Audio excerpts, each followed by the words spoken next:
Over the winter, Canadian beekeepers lost 25% of their honeybee colonies. Around the world, bees are in trouble. This clip from a BBC documentary tells us why bees are essential to life.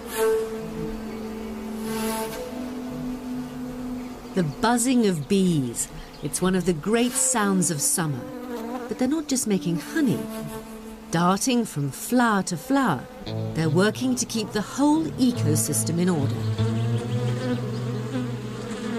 The real gift from bees was completely unknown about for most of human history, which is pollination. Pollination is the fertilizing of flowering plants that allows them to produce fruits, nuts and vegetables. In Canada, scientists and beekeepers are sounding the alarm about a class of pesticides called neonicotinoids, often referred to as neonics. Chemical companies make billions of dollars selling farmer seeds coated with neonics. Kevin Beagle gives tours of his lavender farm outside Hamilton. He also keeps bees. The biggest problem really is the neonicotinoid pesticides that are being used in GMO crops and really crops everywhere.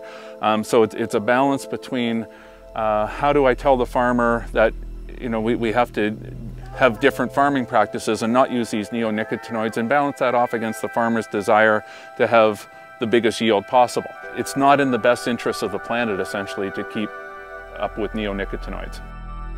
When bees are infected by pesticides, they will slow down, they will get confused, they might not even make it home, which is the hardest way to know that your bees have been infected by pesticides. You can find a trail of bees going towards their home, and they're dead, they got their tongue sticking out, they might be twitching a little bit or just crawling around, dying. So it's a terrible thing to see.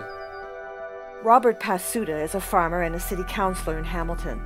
He's not totally convinced that neonics are responsible for bee deaths. Bees have been dying off at a faster rate over the last few years, but it's beyond neonics. It's a combination of many things. There's a Verona mite that's in the bees. It's a little mite that's affecting them. They actually treat with chemicals to kill this mite. Some don't use enough of the material they use to control the mite.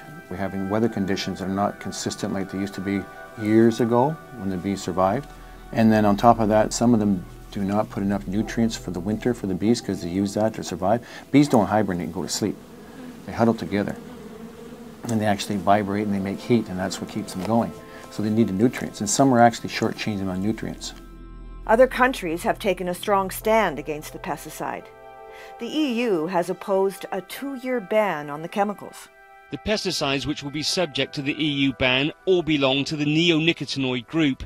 3 will be restricted under a 2-year moratorium. Neonicotinoids are toxic to pests such as aphids. They're supposed to be less harmful to bees than some other pesticides. The challenge is to strike a balance between protecting our bee populations and protecting food production. Here in Canada, the federal government continues to study the issue. In the meantime, farmers use the neonics because they produce more crops. It's a market thing, and we're trying to survive here. Personally, I'm willing and able to find a solution to the neonics if that's what's causing the problem overall. But if it's the bee issue, there's a few other issues with it. But you know what? I'm all on board. I'm a farmer too, and I support my fellow beekeepers and everybody else that needs the bees and to pollinate and do bee pollinators in this country. Everyone is happy to have honeybees, whether they know it or not, because we all like to eat. We all like flowers. Without honeybees, it would be a very, very sad world. Most of us wouldn't be here.